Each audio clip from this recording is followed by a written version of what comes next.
तर हा जो रस्ता आहे हा आराम करायचा रस्ता नाही. आता तुम्ही माझ्या समोर जी गाडी आहे ग्रे कलरची, तुम्ही पाहू शकता की त्या गाडीमध्ये ते दादा लिटरली आराम करतात, बसलेत आपले फोन.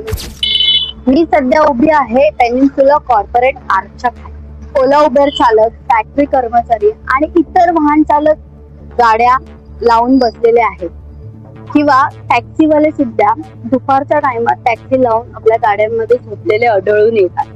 मी सध्या उभी आहे लोअर परल हनुमान गल्ली. रस्त्याच्या त्या बाजूला आणि ह्या बाजूला सुद्धा नो पार्किंग साईनचा बोर्ड आहे. पण हा बोर्ड फक्त शोभेची वस्तू आहे, शोभेसाठी लावलेला आहे असं वाटतंय. तुम्ही पाहू शकता की माझ्या ह्या साईडला इतका छोटासा फुटपाथ केलेला आहे, मात्र तिथे जराही चालायची जागा नाही.